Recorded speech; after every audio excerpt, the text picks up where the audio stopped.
Well, welcome, folks, to this edition of the 700 Club. It's so nice to be with you, and we've got some important things today. We do, but before that, it's nice to have you with us. Well, thank you very much. It's nice to be.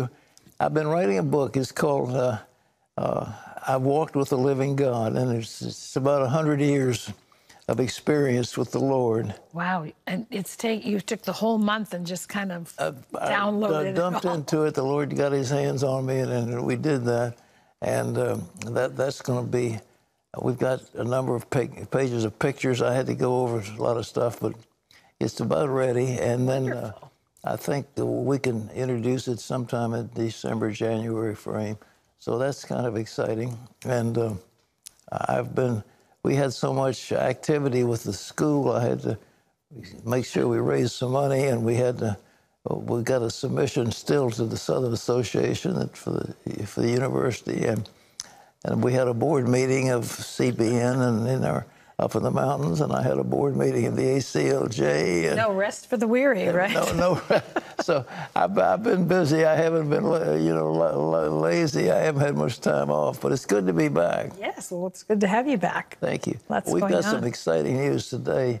And, ladies and gentlemen, these terrible shootings in Dayton, Ohio, and also in El Paso, hundreds of people under fire, dozens killed. It was one of the worst mass shootings. The question is it mental illness? What's causing this?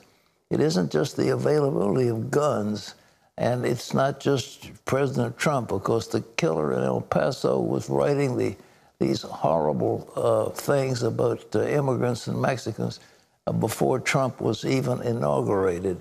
So this isn't a Trump thing, but it does seem to have something to do with mental illness.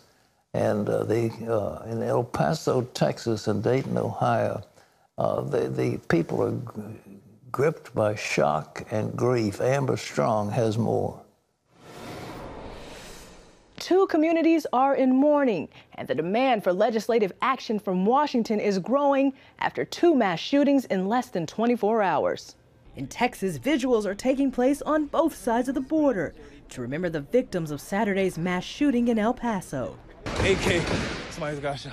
20 people were killed when a gunman began firing on people at a crowded Walmart. The suspect was taken into custody without incident. He basically didn't hold anything back.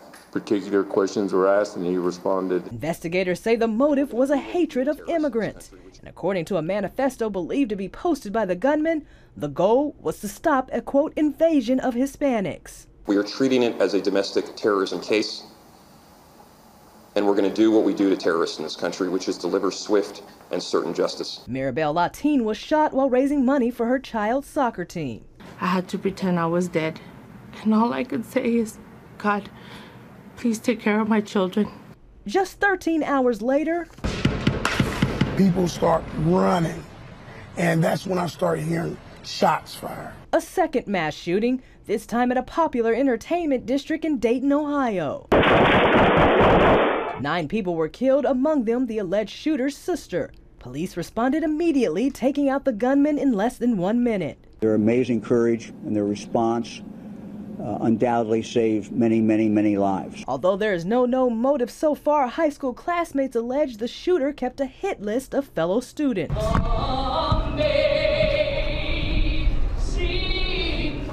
From Dayton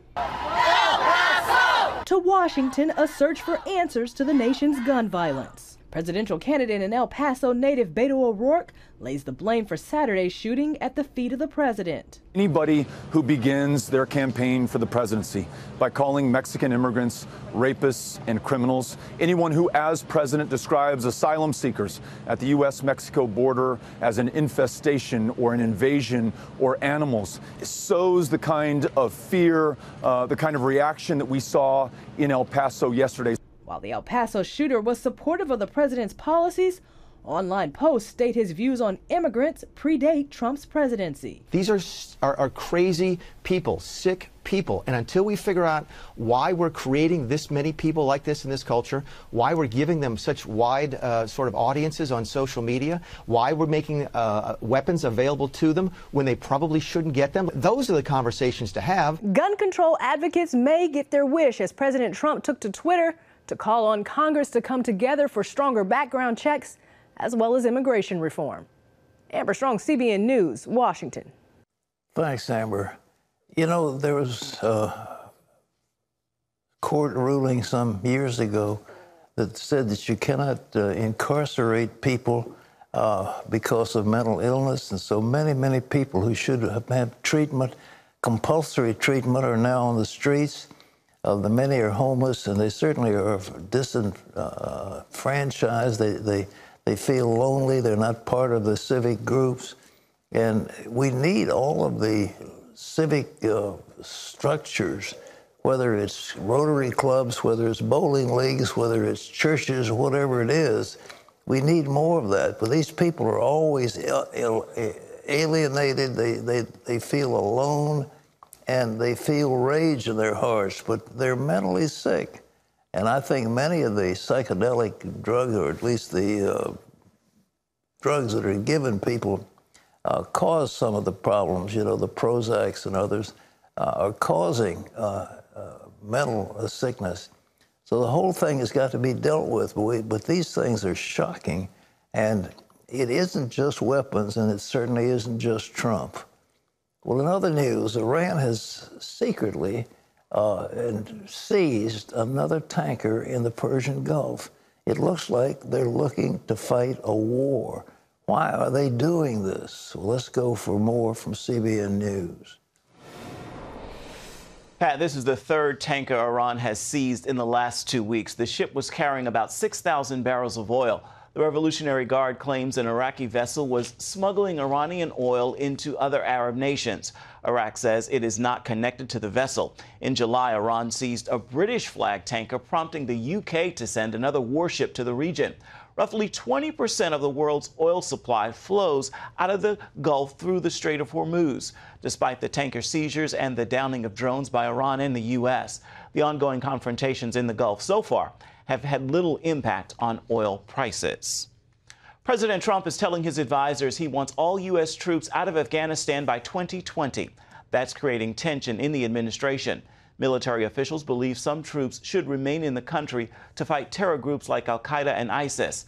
The State Department says there should be a plan in place for withdrawing all troops. This comes as the Pentagon is preparing a plan to bring about 6,000 troops from Afghanistan as part of a peace deal with the Taliban.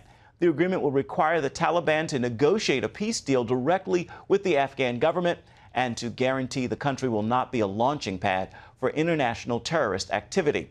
The deal is yet to be finalized.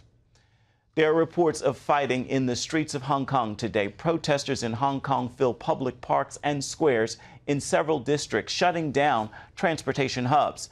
In a general strike designed to draw attention to their demands, the city leader, Carrie Lam, they're demanding that Carrie Lam resign. But Lam says that is not the answer. She warned the disruptions are undermining law and order and that the protests are risking a response from China. And are pushing our city, the city we all love, and many of us helped to build, to the verge of a very dangerous situation.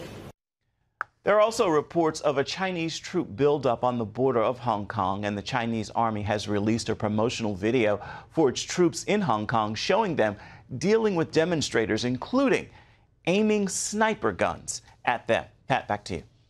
Thank you very much. Well, joining us now to more of the situation in Hong Kong is Gary Lane, our international correspondent. Gary, Hong Kong has been the example of how China can live with a democratic administration. It's been a sort of a escape valve, if you will, for businesses that want to get involved. And the Chinese can use the trade out of Hong Kong. What's going on, in your opinion, now? Well, Pat, this was widespread disruptions across Hong Kong today, about 12 different locations where these protesters shut things down. They put up blockades, stopped people from driving through the streets. Also in the subway, they stopped people from getting on the trains. And then also at the airport, they stopped flights.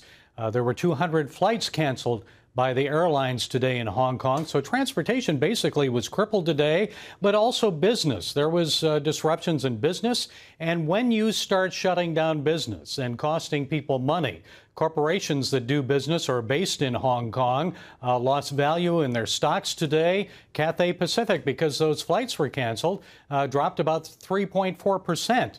And many of those Hong Kong-based corporations lost between 3 and 5% in value today in their stocks. So when that starts happening, it gets the attention of a lot of people. And things are at a dangerous level now in Hong Kong.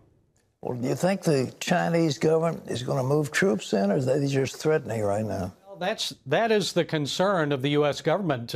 We were very puzzled when we looked and saw these troops amassing on the border. We thought, okay, is this just exercises, or are they seriously going to invade Hong Kong? And then a few days later, the PLA, the People's Liberation Army, released a video that showed them cracking down on protesters. And this was a training video, a riot training video, but it was not in Mandarin, the language of the mainland. It was in Cantonese, warnings in Cantonese. So this is a warning. The troop buildup, also this video. Look, you go too far here, we're going to move in because we have a long memory of Tiananmen Square. We're not going to allow you to spread democracy to the mainland and overthrow the Hong Kong government. Well, Gary, what about the negotiations between the U.S. and China? What's this going to do to affect them? Well, I don't know how much this will do to affect them, but today China announced it is devaluating its currency. They've always had this level of 7 yuan to $1 US, and now they've allowed that to drop below that 7 level, which means their currency is going to be less valuable. But that hurts the American dollar, it hurts our products, and it makes the Chinese products a little cheaper. Although, the president has these tariffs, a new round of $300 billion in tariffs, 10% against those Chinese products, taking effect September 1st. That's going to hurt China. That will also hurt American consumers slightly as we see our prices go up. So I would say, Pat, if it depends on what China does, if they invade Hong Kong, everything's going to be a big mess. There will be no Chinese-U.S. trade talks and possibly sanctions from other countries like Japan and South Korea, the European Union. We'll have to wait and see what happens. Let's hope and pray that China is not that stupid. We'll hope that way, Gary. Thank you very much, Gary Lane. And ladies and gentlemen, we want to point out to you that the Chinese hold an enormous amount of United States treasuries. And if they start dumping those treasuries, of course, they'll hurt themselves because it's their money, but they can bomb out our treasuries and it'll be a very disastrous thing. We just cannot afford a trade war with China. I mean, you play the game of chicken maybe as a real estate developer in New York where there are a limited number of options, but man, you're dealing with the second largest economy in the world, and it's not going to be easy. So I would caution the president to go easy on this idea of building up a trade war with China. It's not going to do America any good at all.